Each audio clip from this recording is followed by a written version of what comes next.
Alright, so last time we left off at her. Like I said, I really liked how she turned out. Um, Color and then just kind of the big hair and just the pose itself kind of closed off. I don't know. I really liked her. So, moving on. Part 3. This one I thought was kind of fun. I saw some examples of people drawing on little pages of books, and I had this really crappy, torn up old book. I don't even know where I got it from, but it was basically destroyed, falling apart. So I thought it would be kind of cool to do some pages from there. And not really sure why I chose this page, just kind of did. No meaning to it or anything, and did this little quick doodle of the Flash using color pencil and everything. So I just ended up liking it, and at the point, I just uh, tend to put things that I'm working on at the time. If I remember to, I kind of paste them in. So, yep. Um, oh, you can see that I must have done something on this side and then must have not liked it, so I pasted in that. All right, so these again, just kind of doing some body poses, and they all have weapons, so this must be a D&D kind of thing, or just practicing people holding weapons, doing some different poses, and again using those highlighters, those yellows and oranges to kind of show just the body color and then where those shadows would be. Here, practicing some more portraits. Must have just found these faces online. Quick. My problem is when I do portraits, I try to get them done within like 15 minutes instead of giving myself time. So these are probably like 10-15 minutes each. Kind of like rush portraits, I guess. I don't know. Couple more. This one, not quite done. At least I don't think so. Not as much shading and everything, but moving on. This one just turned into a blob. I saw this image that was kind of like a forest on fire at night, and like the sky looked beautiful, and like the aura of the fire did. I mean, it's a tragedy when obviously when fires catch or when forests catch on fire, but there was something beautiful about this image, and then I just did not do it justice at all. And then I ended up drawing on the back, so we'll just flip over. Quick it from memory, he looks terrible, so I did a goofy little one. But then I used red Sharpie. I love using Sharpies for the most part, and it bled through and made this page look even worse. So, it too must have just came out, or I saw the trailer for it maybe at this point and ended up doing these.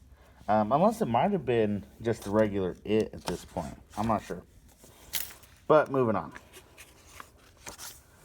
Okay, so this one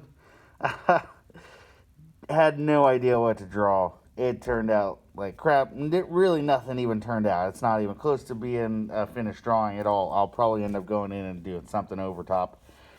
This one I drew quite a while ago, and I just really liked it and randomly found it one day. So I was like, you know what? I want to make sure I don't lose it again. So I taped it in on an off page. Just kind of a graffiti-ish style. Every once in a while, I like doing these random objects all kind of thrown together. Here, doing Spider-Man. So there must have been a time jump here, and then Spider-Man Into the Spider-Verse must have come out, or at least a trailer for it, and did my own kind of version of Spider-Man real quick.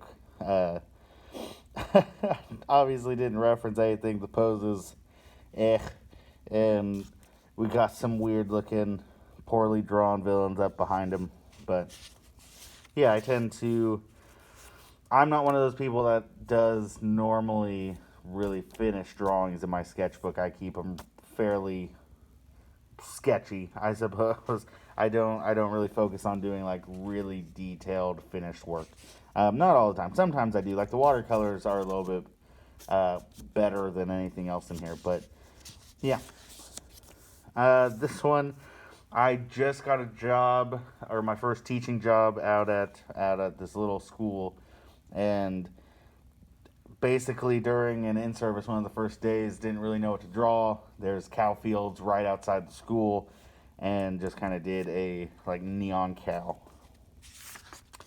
which leads into this. And the next day, We are the Vikings, and this is kind of our little logo. So then I threw on all this different like splatter and kind of graffiti-ish style stuff around it. Uh, Highlighter and red Sharpie, just kind of thought it looked a little interesting. Not even close to being done. She looks terrible. Was trying to go for a more like a mix of my style and like Adventure Time ish style, and I wanted it to be this regular kind of woman in a dress who fights like demons or whatever. And I wrote the word willing, so I must have had just one of those things where I take an adjective and I don't even know. Anyway, and or a word in this case, and just kind of like take her or come up with an image based on that word. So to me, her fighting is this showing her willingness to fight, even though she's kind of this normal person. So again, as far as women go, bulky shoulder. Teachers, just a reminder, we will meet in Mrs. Bergen's room. We have a teacher meeting. I'm gonna have to get going soon. Okay, this one was a little concept. A student of mine told me that they had this character who was like this general, and they wanted a character that was this kind of egg-shaped little henchman who was really evil. So this was my kind of rendition of that person based on their little description. So just this kind of goofy little egg-shaped man who kind of just looks like he would be just gross and evil. Here was actually a D&D thing that's supposed to be like a little bell that lets this player talk to the dead. I just thought it was kind of cool and tied it in there. This one, I was kind of showing a student who's really into like comics and everything. He's having a hard time with perspective, and showing that if you were to, or how some people in real life draw lines or even use tape on their arm, and they kind of show the segments that when you like move your arm, you can see where those segments are. So I was trying to show that the best I could. Here, showing him obviously that if the hand's sticking out, it should be bigger than the head. That would be a little bit farther back. And then down here, just this little weird shadow dragon that I must have just wanted to fill the space and didn't know what to do. This one, I was at a laundromat and bored, didn't know what to do, so I just kind of drew this like fantasy-ish hunter. So he's got this old-looking rifle and wearing fur and a little armor plate and everything, and just kind of out in this simple wooded area, kind of hunting. Nothing too crazy about him. I like it though; it's interesting. Not the most basic-looking thing, but yeah. Here must have been practicing form, and that's where we will end for today. This was a cool little sketch card that when I was at college, I kind of got a couple friends who were artists, and we were meeting every once in a while, and we did little trading cards basically. And that was one that I really liked, so I taped that in there because I didn't want to lose it. And then I taped it over her, again, just not very good at the female form.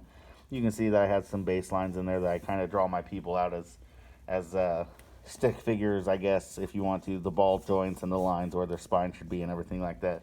But just not good. You can see I drew the head, it's really light, and I erased it, so I must not have liked how it looked at all. And from what I could see, it looked like she would have been like breaking her neck to turn that much.